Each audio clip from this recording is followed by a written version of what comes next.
noches y bienvenidos a esta emisión de Red Más Noticias. Habló hace un par de horas el presidente Duque, dijo que está listo para firmar la extradición de Jesús Santrich, pero también convocó a todos los partidos políticos para que hagan las reformas necesarias para fortalecer la extradición. Sin embargo, Giovanni, también hay que contarle a los televidentes que esto no ha sido lo único que ha sucedido durante el día. Se podría decir que hoy se ha desatado toda una crisis institucional. Una crisis institucional, Paula, porque hoy el fiscal general de la Nación y la vicefiscal renunciaron. Y lo hicieron luego de que la JEP dijera no a la extradición de Jesús Santrich y ordenara su libertad inmediata. Santrich permanece aún en la cárcel La Picota a la espera de la boleta de libertad que podría llegar hoy sobre la medianoche en la madrugada o mañana a media mañana. Con todo este panorama, Mauricio, ¿qué puede venir aquí? ¿Qué puede pasar? Paula, todo lo sucedido el día de hoy tiene serias implicaciones en distintos frentes. Empecemos por algo que mencionó el presidente en su alocución, las objeciones que él ha planteado a la ley estatutaria de la JEP y que tiene que estudiar ahora la Corte Constitucional. También las relaciones con Estados Unidos con una amenaza de certificación. Y fuera de eso, ¿qué vamos a hacer ahora sin fiscal? Ahora lo vamos a analizar. Y en deportes, Carlos, va tomando forma la que sería la selección Colombia del nuevo técnico, de Carlos Queiroz. Una lista amplia, pero ahí por lo menos ya sabemos para dónde va o no. Una lista amplia, Paula, y que ha quedado hoy un poco opacada con todo lo que ha pasado, la verdad. Pero al final sí, para los que no lo sepan, hoy ha dado la lista Queiroz, la lista de 40 preliminar que van a ir para la Copa América y a final de este mes saldrán los 23 elegidos de esta lista.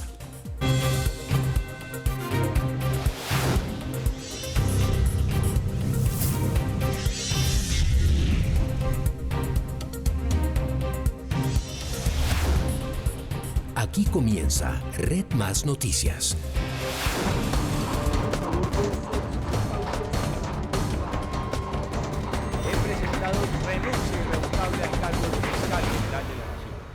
De nuevo les damos a ustedes las buenas noches y la bienvenida para hablar de esta tormenta política y judicial que se desató en el país en las últimas horas con la sorpresiva renuncia de Néstor Humberto Martínez al cargo de fiscal general de la Nación. Martínez rechazó la decisión de la JEP de no extraditar a Jesús Santrich. Y hace apenas una hora y media el presidente de la República, Iván Duque, también rechazó la decisión de la JEP de no extraditar a Santrich y de ordenar su libertad. Duque agregó: estoy listo para firmar la extradición de Jesús Santrich. Pues bien, vamos a la Casa de Nariño con Paula Ardila, quien tiene todos los detalles de la declaración del jefe de Estado. Paula.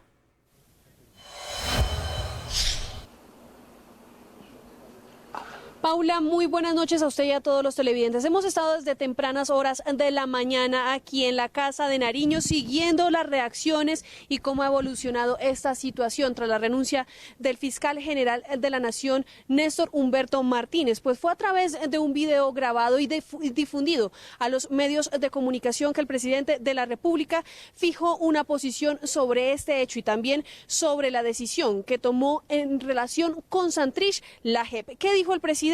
Que respalda la apelación, por ejemplo, que va a hacer el Procurador General de la Nación, Fernando Carrillo, ante esta decisión, y también que la institucionalidad garantizará que no haya impunidad.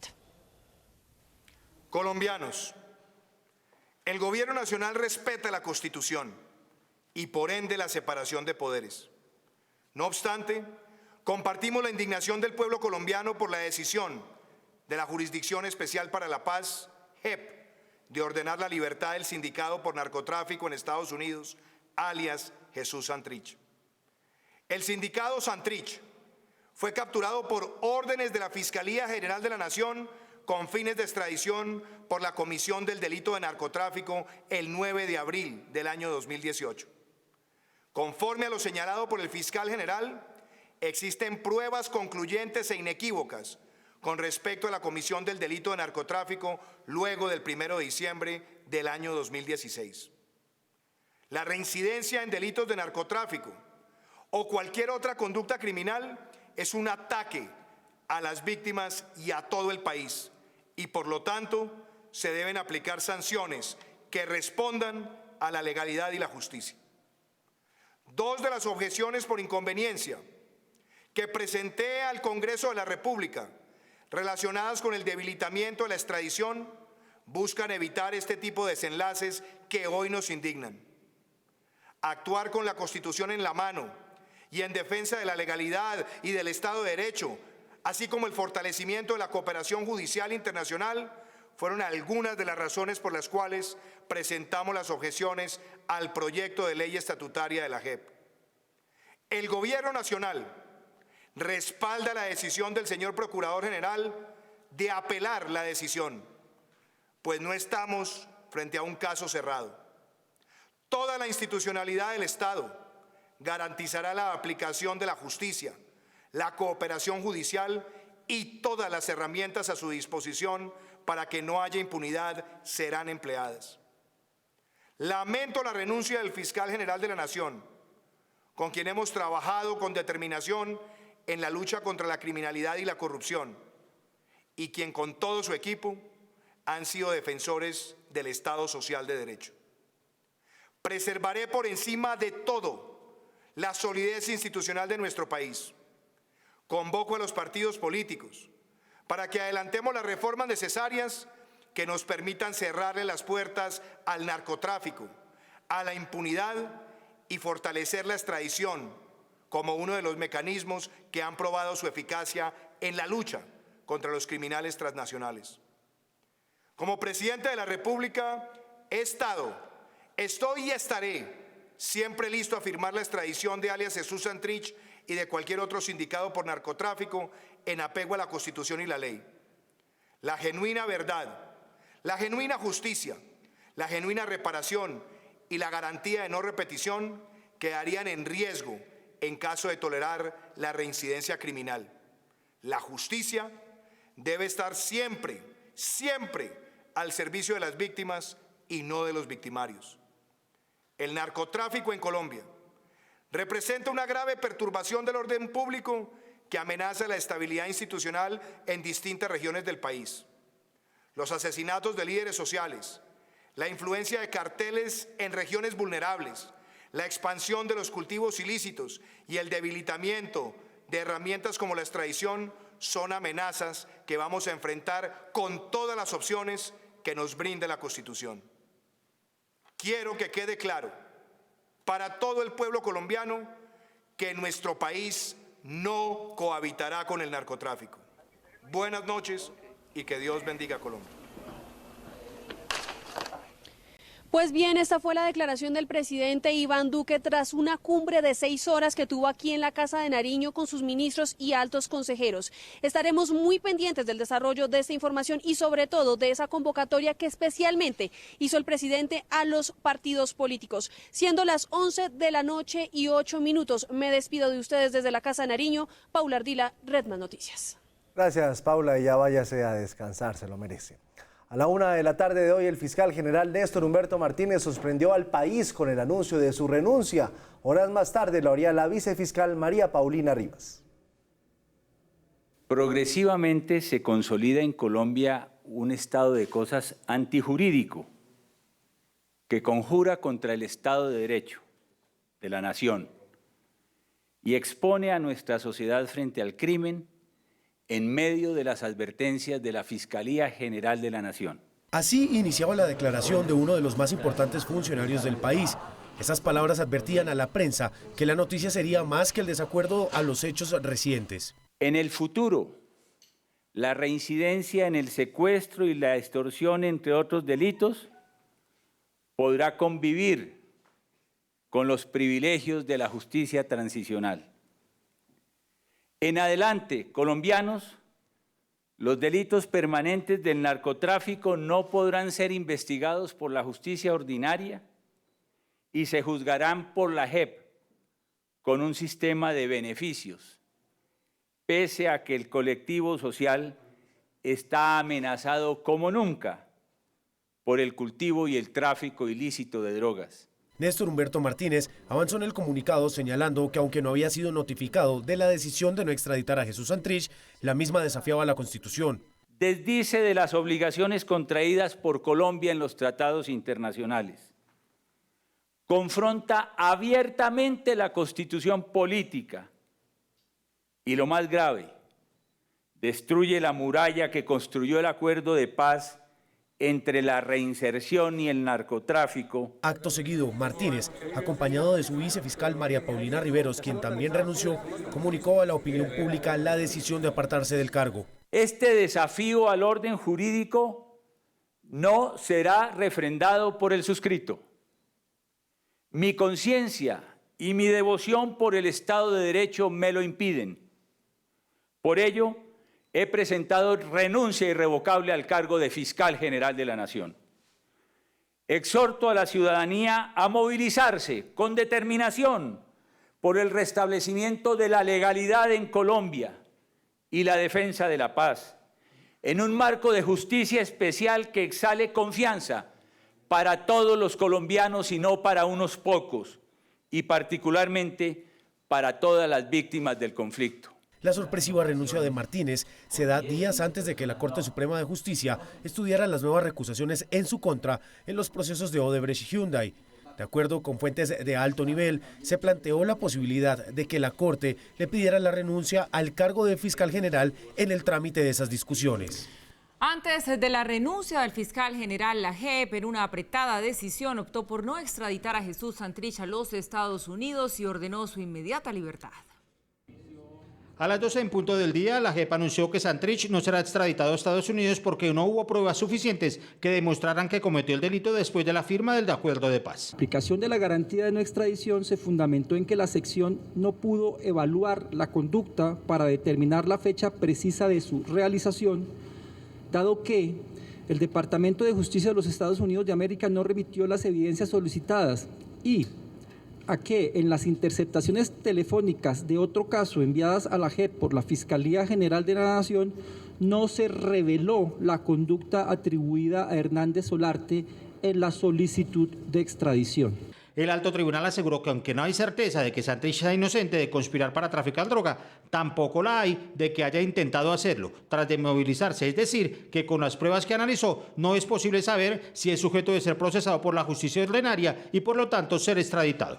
Por eso, y considerando que se deben garantizar a plenitud sus derechos, ordenó que Santrich sea liberado y reiteró que sobre esa decisión no hay posibilidad de apelar. Cuando se adopta una decisión, así ésta tenga recurso, el tema de la libertad, si se llega a disponer o a ordenar, es de cumplimiento inmediato. La JEP anunció también que Santrich sigue bajo su jurisdicción y que remitirá su expediente a la Corte Suprema de Justicia. Se remitirá el expediente de Hernández Solarte a la Sala Especial de Instrucción de la Corte Suprema de Justicia y a la Sala de Reconocimiento de Verdad, Responsabilidad y Determinación de Hechos y Conductas de la JEP para lo de sus respectivas competencias. Aseguró que si Santrich cometió un delito debe garantizarse que no quedará impune. La sección resaltó que la aplicación de la garantía no implica que la conducta se quede sin investigar y en consecuencia, de conformidad con el principio audere adjudicare, extraditar o juzgar, señaló que compete a las autoridades judiciales nacionales, transicionales u ordinarias, según corresponda, definir si tienen competencia para investigar los hechos sobre la base de elementos de prueba obtenidos legalmente. E insistió en que la opinión pública debe estar convencida de que los magistrados adelantaron un debate certero en el que se actuó en derecho. De alguna forma, si no se extradita, y este es un mensaje que quiero dejar muy claro, la decisión de no extraditar no está implicando un monumento a la impunidad. El alto tribunal está a la espera de que la Procuraduría presente la apelación a su decisión anunciada por el jefe del Ministerio Público. Los magistrados que decidieron que Santrich no será extraditado explicaron por qué le ordenan a la Fiscalía ponerlo inmediatamente en libertad y además por qué ordenaron que se investigue a algunos funcionarios de la misma Fiscalía. Consultado sobre el motivo por el cual la JEP ordena la libertad de Santrich pese a que sobre él no existe ni siquiera una indagación en la justicia transicional, el magistrado Jesús Bobadilla reconoció que el alto tribunal no tiene competencia, pero justificó la decisión. La sección de revisión no tiene la competencia directa para resolver temas de libertad. No obstante, haciendo la interpretación de los diferentes precedentes de la Corte Constitucional, se entiende en la decisión que queda claro que una vez se otorga la garantía, la consecuencia es la libertad y por eso es que se le ordena al fiscal.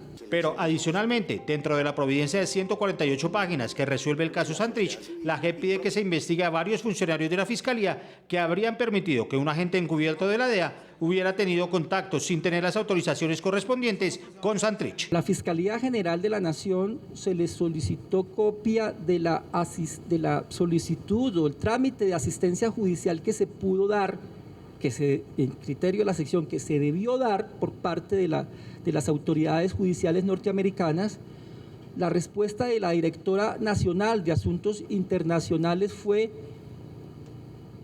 en relación con esa pregunta, explícitamente lo que terminó diciendo fue: esos ciudadanos que intervinieron en esas diligencias lo hicieron como particulares y por ende no necesitaban ninguna autoridad, ningún control, así lo expresó. En opinión de la JEP, esa decisión de la Fiscalía puso en entredicho la estabilidad del Estado y por eso pide que se investigue a fondo. En las actuaciones de esos testigos cooperantes, y la verdad que le preocupó mucho a la sección en esa decisión esas irregularidades que no solamente afectaron derechos fundamentales de ciudadanos, sino incluso la soberanía del país, porque no se evidenció que hubiera trámite de asistencia judicial para intervenir por parte de aquellos testigos cooperantes. Consultado sobre si existía temor por algún tipo de represalias del gobierno de Estados Unidos al negar la extradición de justicia, el magistrado Bobadilla fue claro. Desde nuestra autonomía e independencia, que no puede ser perturbada y no debe ser perturbada por hechos o sucesos externos, en ese sentido es que se adoptan estas determinaciones. La decisión de impedir la extradición de Santrich, el tono y la explicación de por qué la JEP le ordena a la Fiscalía liberarlo y la investigación que pide contra funcionarios de esa entidad habrían sido clave para la decisión de Néstor Humberto Martínez de renunciar. Y en la toma de esta decisión, 2 magistradas salvaron su voto. Una de ellas, Claudia López, visiblemente molesta porque no la dejaban explicar los motivos de su decisión en medio de la rueda de prensa, pudo finalmente justificar por qué cree que Santrich debió ser extraditado. La primera en salvar su voto fue Gloria Amparo Rodríguez, quien aseguró que se podrían haber pedido más pruebas. La segunda fue Claudia López, quien fue más contundente con sus argumentos. No era necesario decretar pruebas para determinar la fecha. 2. Las que la sección decretó no fueron pertinentes, conducentes y útiles, dado que no pretendían acreditar el elemento temporal. Y por ende, 3. La ausencia probatoria aducida por la sección, en mi concepto, es inexistente. Se concedió la garantía por un delito común de narcotráfico, de carácter permanente, sin establecer su conexidad con el delito político, ni su relación con el conflicto armado. Y mucha atención que el expresidente Álvaro Uribe expresó también su desacuerdo con la decisión de la JEP y dijo esta frase: todo demuestra que en La Habana hubo un pacto con el narcotráfico. La sentencia de la JEP demuestra que en La Habana pactaron un cogobierno con el narcotráfico. El Centro Democrático deplora que la JEP impida la extradición de Jesús Santrich. No obstante, las pruebas sobre delitos de narcotráfico cometidos con posterioridad a la firma de los acuerdos de La Habana. Estos acuerdos crearon un cogobierno con el narcotráfico que imposibilita al Ejecutivo para combatirlo. Y de allí se deriva la crisis de orden público que en nombre de la equivocada paz trataron de ocultar quienes hoy son críticos del gobierno. Además, tanto la sentencia como los acertados salvamentos de voto demuestran una profunda crisis institucional, quizás sin antecedentes en los últimos 60 años. Crisis de destrucción institucional que debe resolverse de fondo porque de lo contrario se pone en riesgo la recuperación de la economía y del tejido social en que está empeñado el gobierno nacional. La JEP, ante la apelación de la Procuraduría, debería simplemente aceptar que el delito fue posterior a los acuerdos y desistir de juzgar los hechos, lo que solamente corresponde al país requirente de la extradición. Esa apelación debería surtirse sin poner en libertad al señor Jesús Santrich. Los excesos de la JEP y el rechazo de sectores políticos a las lógicas objeciones presidenciales demuestran falta de posibilidades para introducir reformas, lo que acrecienta el número de ciudadanos que piden derogar esta institución, derogar la JEP. Sabemos que el buen criterio del presidente de la República, doctor Iván Duque, en su labor de recuperar el ejercicio de autoridad que el país había cedido en favor de la FARC y de otros grupos terroristas, considerará todas las opciones que conduzcan a la extradición de Jesús Santrich. El fiscal general, doctor Néstor Humberto Martínez, presentó renuncia con entereza admirable, decisión que debería reconsiderar para continuar su valerosa tarea contra el narcoterrorismo. Entre tanto, en el Congreso hubo reacciones encontradas tras la renuncia del fiscal general. Como un hecho positivo para Colombia, porque lo que ha renunciado es uno de los corruptos mayores del país, funcionario que le estaba haciendo mucho daño a las instituciones de justicia de Colombia al frente de la Fiscalía, el fiscal de Odebrecht. Es un acto de entereza y de valor, una demostración de que los principios están por encima del apego a cualquier cargo, y creo que le devuelve a los colombianos el sentido de la responsabilidad, del carácter, de las decisiones. Es preferible renunciar a tener que firmar la libertad de un mafioso. Para nosotros pues no es más que generar una crisis para evadir las investigaciones que se han venido cursando contra él frente a todos los escándalos en los que está involucrado y que ahora pretende desconocer la sentencia autónoma de la jurisdicción especial. Eso es muy preocupante porque queremos que esto no sea una excusa para que Santrich no salga de la cárcel. Esta situación no debe aprovecharse para sembrar un caos institucional, ni puede utilizarse para apelar de manera oportunista a un cambio del orden constitucional. Es una maniobra claramente hecha con dos propósitos: eludir sus responsabilidades frente a los escándalos que lo rodean y ante una eventual petición de renuncia que podría formularle en estos días alguno de los altos tribunales, y en segundo lugar generar una especie de sensación de que hay una crisis institucional que pudiera llamar a que haya una Asamblea Nacional Constituyente. Ese es un golpe de Estado con sabor castrochavista, lo que está proponiendo el Centro Democrático. ¿Por qué con sabor castrochavista? Pues porque es un golpe de Estado, porque es una solución autoritaria, dictatorial, que niega la Constitución Nacional. Yo exhorto, no solamente como senador, sino como colombiano, como ciudadano de a pie, que la Corte Suprema de Justicia tome una decisión lo más pronta posible.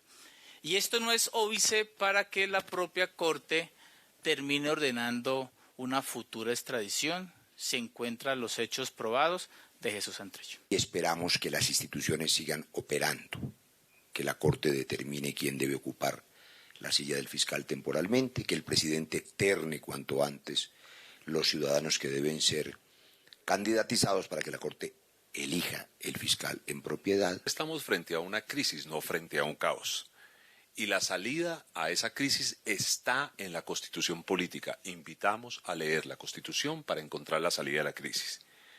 Pedimos respeto a las decisiones de los jueces y le pedimos a la sociedad que nos centremos en los reales problemas del país. El presidente de la República tiene hoy la mejor oportunidad para volverle a poner el norte a este país que la justicia ha mancillado. El Partido Conservador Colombiano lamenta su retiro y pone de relieve su vocación de servicio y los resultados obtenidos durante su permanencia para la consolidación del Estado Social de Derecho.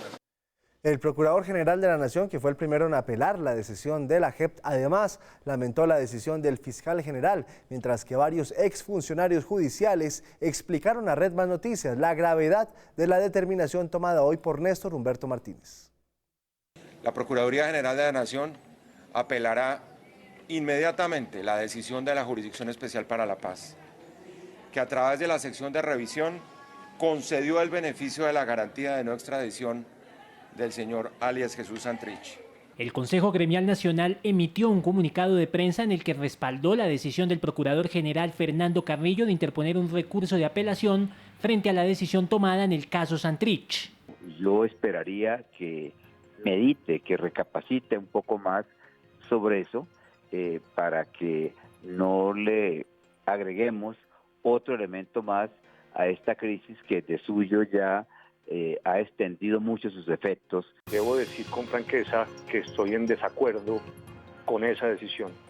este es el momento para dar las batallas, no para evitarlas. Probablemente yo diría que lo que tenemos que hacer es aprovechar la oportunidad para tratar de lograr construir un ambiente de mayor serenidad, un ambiente de mayor acuerdo, un ambiente de mayor consenso, en donde ojalá, diría yo, podamos además, entre otras cosas, lograr un pacto político.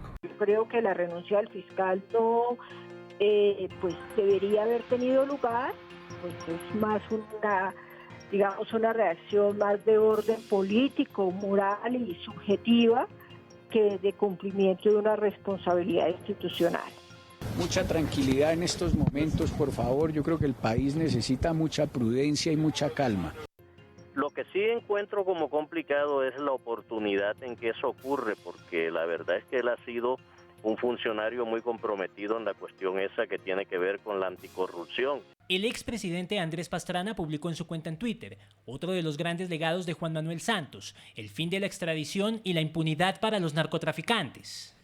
Y ahora nos vamos a Washington con nuestro corresponsal Cristóbal Vázquez, quien ha estado muy atento a las reacciones sobre la decisión de la JEP en el caso Santrich. Cristóbal, buenas noches y ya se sabe algo.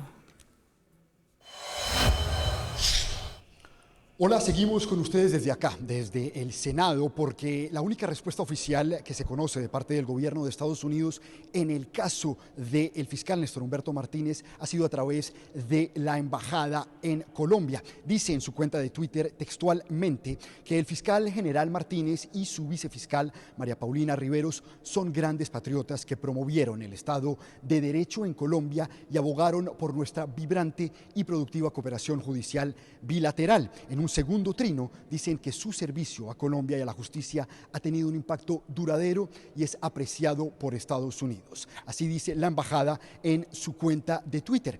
En lo que tiene que ver con el caso de Jesús Santrich, todavía no se conoce ninguna versión oficial, una reacción de parte del gobierno estadounidense y estamos esperando sobre todo un pronunciamiento de parte del Departamento de Estado y del Departamento de Justicia, que son los que primero tienen las pruebas y los que pidieron en extradición a Jesús Santrich por haber seguir enviado droga a Estados Unidos después de la firma del acuerdo de paz. Nosotros, sin embargo, hablamos con la oficina del senador republicano Marco Rubio, quien nos dijo que su postura sigue siendo la misma frente al caso de Jesús Santrich. Por un lado, que él no se mete en asuntos internos de Colombia y por otro, que él seguirá abogando por la justicia estadounidense y responsabilizando a todo aquel individuo, incluyendo a Santrich, que haya cometido crímenes federales independientemente de cualquier acuerdo de paz y de la Jurisdicción Especial para la Paz. Seguiremos atentos a más detalles y obviamente a la reacción de parte de Estados Unidos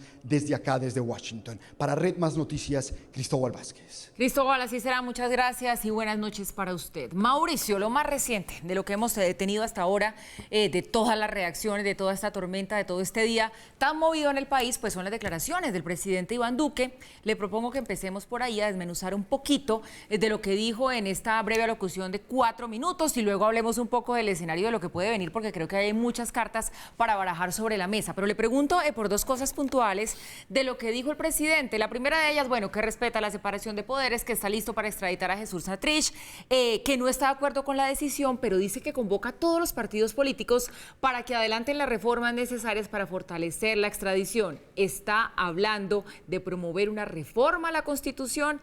Esa es una. La otra, recordó que existe pruebas inequívocas, como lo ha dicho el fiscal, de que sí se cometió el delito del narcotráfico y dice, este no es un caso cerrado. ¿A qué se puede referir? ¿A que van a seguir insistiendo junto con la Procuraduría de cómo pueden llevar este caso de Santrich a la justicia ordinaria? No, incluso la apelación de la Procuraduría se va a hacer ante la misma Jurisdicción Especial para la Paz. Y el presidente dijo que respalda la apelación de la Procuraduría ante la misma Jurisdicción. O sea, no sale de la JEP. No sale de la JEP y la misma JEP puede reconsiderar en una instancia superior la misma decisión del día de hoy. Pero permítame, estoy de acuerdo con usted, por supuesto, en esta emisión de las 11 de la noche, lo más importante es el comentario del discurso del presidente. Pero para destacar 2 cositas más que dijo el presidente, o 2 cosotas, a mi juicio, que dijo el presidente, vale la pena recapitular 2 comentarios sobre lo sucedido durante el día. Uno sobre lo que decidió la JEP y otro sobre lo que decidió el fiscal. Desde el punto de vista de la JEP, ustedes han visto la completa secuencia de notas que hemos preparado para ustedes, que la JEP argumenta que no tuvo pruebas suficientes para poder documentar y por lo tanto para poder certificar que Jesús Santrich había delinquido después de la firma del acuerdo de paz. Y termina diciendo o incluye dentro de esa argumentación el decir que Estados Unidos no le mandó las pruebas cuando se las pidió. Estados Unidos en su momento, porque hoy apenas publicó los tweets que acabamos nosotros de darles a conocer a ustedes, pero en su momento dijo: yo no tengo por qué mandar pruebas porque la manera como cooperamos judicialmente nosotros, en esa manera, nosotros solamente les mandamos a ustedes la acusación, el indictment, el documento en el que se está acusando, y con eso pues ustedes dejan que nosotros podamos llevarnos a la persona y allá haya un juicio y allá se defenderá y allá será todo el proceso judicial. En esa situación en la que Estados Unidos no mandó pruebas y la JEP dice: pues como no nos mandaron pruebas, pues nosotros no podemos aquí decidir nada. Hay una circunstancia que vale la pena señalar, y es que personalidades que deberían haber estado del lado de la decisión de la JEP no estuvieron el día de hoy. El primero de ellos, el procurador, y no porque el procurador sea afecto a la JEP necesariamente, pero su procuradora delegada para los asuntos de la JEP, Mónica Cifuentes, tampoco necesariamente se afecta a la JEP, pero fue la que coordinó, la gerente jurídica del equipo que negoció el acuerdo de paz en La Habana. Es decir, conoce de pies a cabeza los fundamentos jurídicos del edificio sobre el que está construido el acuerdo de paz. Y ella misma y el procurador, por lo tanto, estuvieron en desacuerdo con la decisión de la JEP. Número uno. Número dos, Juanita Gobertus, una de las parlamentarias que más se ha destacado en esta legislatura e inmensa defensora de la JEP. Inmediatamente sacó la Procuraduría esa decisión que va a apelar. Ella dijo: estoy de acuerdo con la Procuraduría.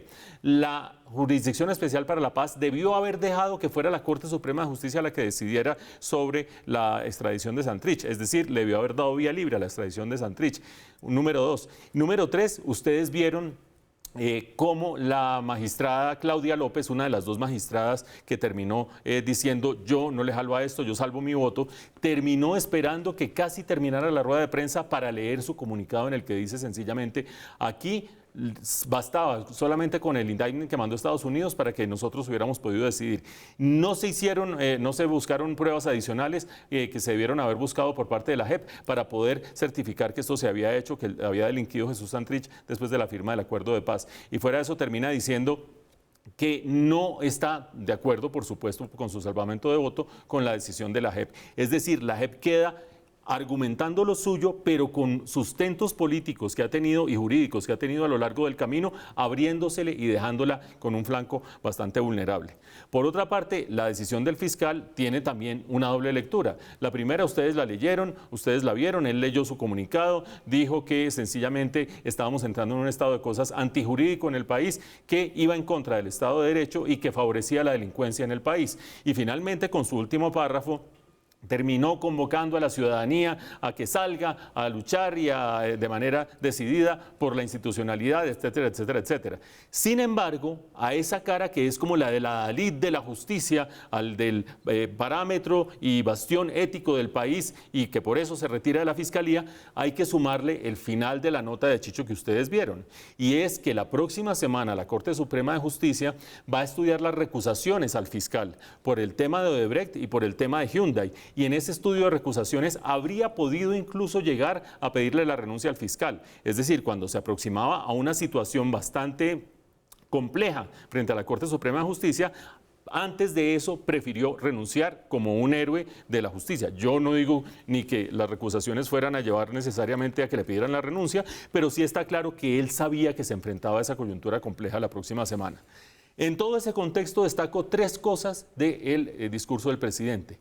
Primera, arranca con la primera frase que mucha gente no quería oír. El tuit que en este momento, o la tendencia mayor en Twitter en este momento, y ustedes la pueden mirar, con 50.000 tweets en este momento, es constituyente ya. Es decir, en este país mucha gente está diciendo que con lo que ha pasado el día de hoy hay que convocar una asamblea constitucional ya. Primera frase del presidente Duque dice: respetuosos de la Constitución. Avanza, avanza, avanza, son 6 párrafos su alocución. A la mitad de la alocución vuelve y dice: respetando la Constitución. Y por allí en el último tercio dice: y tratando de defender la solidez de las instituciones del país. Es decir, a mí me parece que más claro no canta un gallo que el presidente, por lo menos el presidente, no está con el llamado a barajar y repartir de nuevo la institucionalidad. Número 2 de este discurso del presidente, el que respalda plenamente lo que está haciendo la Procuraduría al tratar de ir en contra de la decisión de la JEP en este momento. Y lo hace por una sencilla razón, porque dice que según la Fiscalía sí había pruebas de que Jesús Santrich había delinquido después de la firma del acuerdo. Nota de pie de página, si la Fiscalía tenía pruebas que Jesús Santrich había delinquido después de la firma del acuerdo, ¿por qué no le emitió una orden de captura? Una cosa es extradición, que no, pues se podía no dar trámite, pero la Fiscalía, si tenía pruebas, tenía que haberle emitido una orden de captura porque después del acuerdo de paz había delinquido como cualquier otro ciudadano en el país. Y número 3, ese llamado que hace el presidente a mí me parece importante.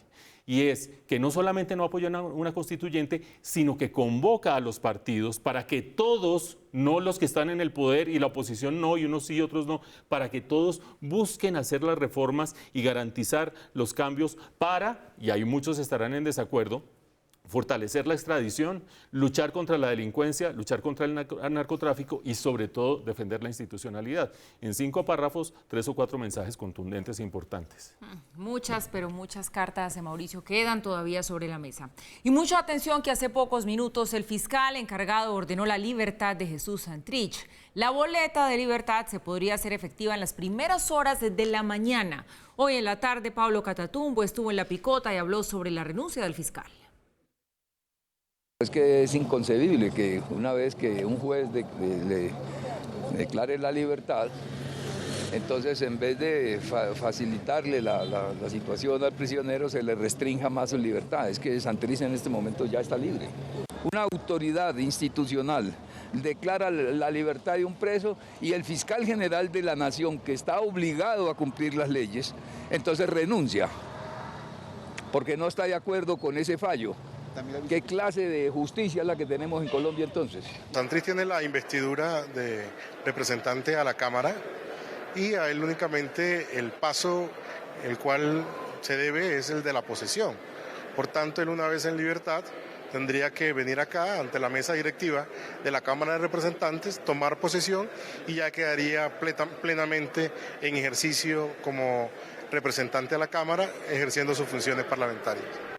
Jesús Santrich fue uno de los hombres clave del relacionamiento de las FARC con el presidente Hugo Chávez en Venezuela. Fue un hombre clave también durante la negociación del proceso de paz y hacía parte de la línea dura de las FARC. Seusis Pausivas Hernández, conocido por su alias Jesús Santrich, perteneció al Estado Mayor Central de las FARC.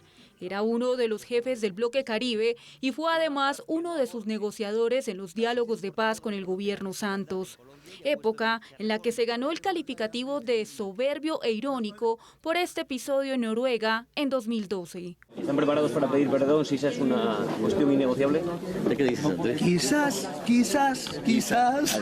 Durante su paso por esta guerrilla a la que ingresó en 1990 y en la que permaneció por 30 años, su enfoque delictivo no fue justamente el de sanguinario, situación que pudo deberse a sus estudios de Derecho y Ciencias Sociales y a una prematura ceguera provocada por el síndrome de Leber, que comenzó desde los 14 años y que se fue empeorando con el pasar del tiempo.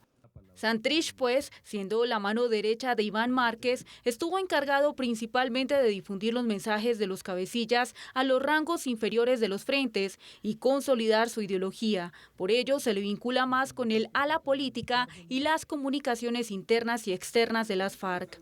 Las relaciones con Venezuela. Antes de la firma del acuerdo de paz, Santrich vivía en la zona fronteriza con el vecino país y era considerado la ficha clave en las relaciones de las FARC con Hugo Chávez. Las comunicaciones. Santrich las manejaba a través de una red clandestina de emisoras como por ejemplo la cadena radial bolivariana, liderando la Fundación Voz de la Resistencia, creada en la 8ª Conferencia Fariana.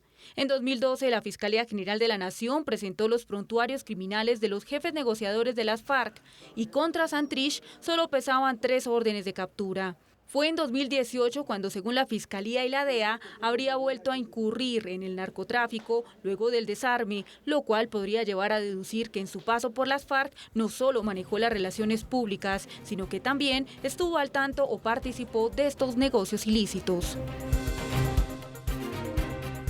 11 de la noche, 44 minutos. La Corte Suprema de Justicia envió a la cárcel al ex magistrado Gustavo Malo, quien fue capturado en plena audiencia mientras se adelanta la investigación en su contra por el escándalo del cartel de la Toca.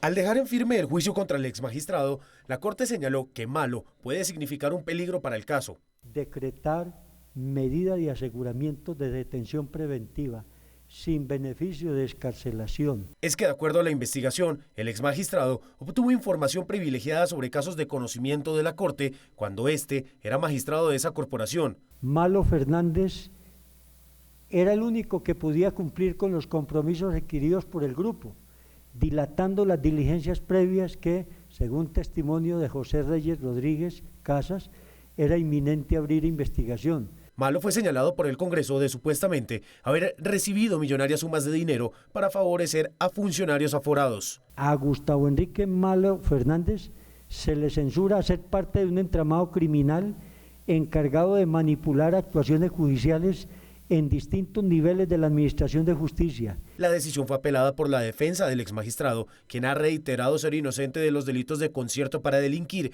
cohecho, prevaricato y violación de información reservada. Hace algunos minutos fue reabierta la vía Bogotá-Villavicencio tras una jornada maratónica de limpieza y de remoción de escombros. Sin embargo, el peligro de un nuevo derrumbe sigue latente. En un video conocido por Red Más Noticias se ve el mal estado de uno de los túneles que va por debajo de la montaña en el kilómetro 52 y que podría ser una de las causas de caída de material en ese punto. Muy bien, la información la tiene nuestro enviado especial Michael Buitrago. Michael, buenas noches. Sí, adelante.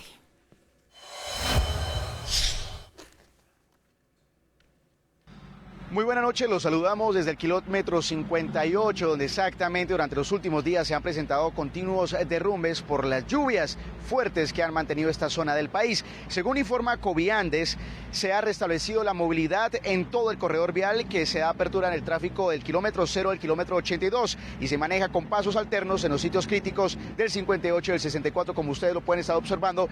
Ya en este momento están bajando vehículos desde Bogotá hacia este tramo que comunica con los llanos orientales.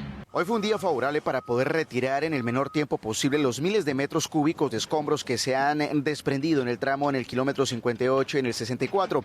Puntos críticos que han ocasionado el cierre de este importante corredor vial que comunica la capital con el departamento del Meta. El viceministro de Infraestructura visitó las obras para restablecer el flujo vehicular. Nosotros naturalmente vamos a ejercer un control muy juicioso sobre Coviandes y nosotros necesitamos saber realmente qué es lo que está pasando acá. Si es una negligencia de Coviandes, si es una mala gestión de Coviandes, si es un tema relacionado con el inadecuado manejo de agua de los galpones que están acá o si es un factor de la naturaleza. El gobierno advirtió que se adelantan varias investigaciones tras los continuos problemas en la vía al llano. La Superintendencia de Transporte ya abrió una investigación sobre este tema, convocó a la Procuraduría, también convocó a la Contraloría porque acá tenemos que establecer qué es lo que está pasando para que no se vuelva a presentar. Acá vamos a tener que invertir unos recursos importantes. Los habitantes del municipio de Guayabetal han resultado afectados notoriamente. Están en la mitad de los derrumbes del kilómetro 58 y el 64. Dicen que llevan más de 10 años en estas condiciones adversas. El alcalde mantuvo una reunión de alto nivel con varias autoridades tras la emergencia nivel 4 y para ellos Coviandes es el responsable de la estabilización de todo el tramo. Aquí hay un tema de controversia en este contrato de concesión sobre la vía al llano. Coviandes aduce de que dentro de los ítems de contratación no está previsto la estabilización de talud. La ANI señala de que debe garantizar la estabilización de los talud para garantizar la estabilidad de las obras. Entonces hay un vacío jurídico que tiene que entrar a resolver el gobierno nacional junto con la concesión. Los habitantes de esta vía al llano exigen que no se les cobren los peajes ante la emergencia que cumple varios días. Lo único que le pedimos a la concesión es que evalúe el tema del no cobro de los peajes para los vehículos que se encuentran represados. Los transportadores mostraron su inconformismo al aguantar hambre, frío y sin poder hacer nada. Centenares de camiones apostados en la vía esperando desde hace días que la vía sea reabierta. Siendo de que pagamos unos peajes caros, que son los más caros de Colombia, 3 peajes en 80 kilómetros, eso es un robo, eso es un atraco para nosotros los transportadores. El gobierno nos la tiene montada. Si esto fuera del gobierno, andaría de otra manera, pero esto es Coviandes y Coviandes hace con nosotros lo que quiere. Y es que para los camioneros la paciencia se agota ante esta reiterada situación que afecta a la economía del gremio. Un carro sin producir no hay ni para el patrón ni para uno. Y hay carros con líchigo que no pueden, para desviar son muchos los costos. Ahí esperando y me imagino que con estos solazos se daña todo ese mercado. Este es uno de los puentes en el municipio de Guayabetal. Si continúan los derrumbes y hay un represamiento en el Río Negro, sonarán inmediatamente las alarmas para evacuar esta zona aledaña de la que viven varias familias. Tenemos programado aquí dentro de la alcaldía una alarma, que cuando se escuche esa alarma toca bregar a buscar un modo de poder evacuar o salir. Alguna desesperación de la gente cogen palados equivocados y pueden meterse en al lado del peligro. Redman Noticias conoció un video de un túnel que se está construyendo en plena montaña del kilómetro 58 que estaría sufriendo un desplazamiento entre 25 centímetros o metro por filtraciones de agua, situación que está siendo monitoreada. A esta hora también continúan la remoción de materiales en los kilómetros 58 y 64 y lo que genera cierres temporales. Como ustedes pueden observar, ya están bajando vehículos que prácticamente estaban parqueados desde hace 3 días. Con la cámara de Richard Arroyave y la asistencia de José Ramírez, Michael Buitrago, Rete de Más Noticias.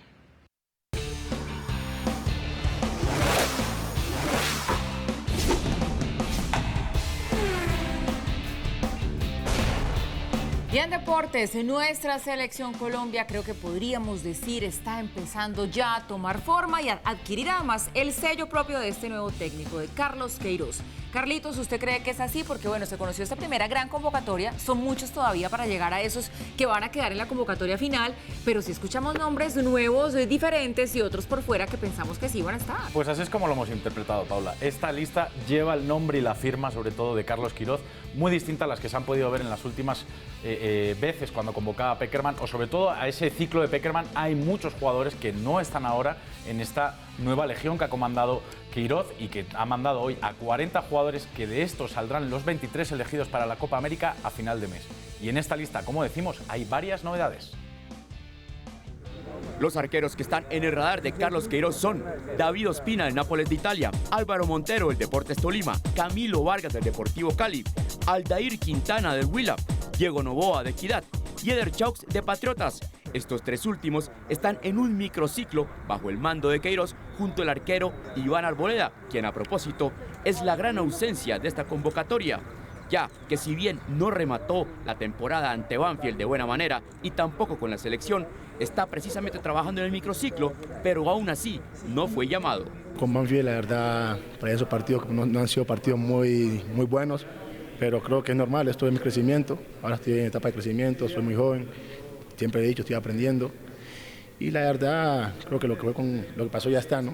Los defensas postulados son Felipe Aguilar del Santos de Brasil, Jason Murillo del Barcelona de España, Davinson Sánchez del Tottenham Hotspur, Jerry Mina del Everton, Cristian Zapata del Milan de Italia, John Hanner Lukumi del Genk de Bélgica, Santiago Arias, quien saldrá posteriormente del Atlético de Madrid, Heriberton Palacios del Atlético Nacional, Luis Manuel Orejuela del Cruzeiro, Cristian Borja Sporting de Lisboa, David Machado del Atlético Nacional y William Tecillo del León de México, además de Frank Fabra de Boca Juniors, quien vuelve después de un año de ausencia, gran parte por lesión.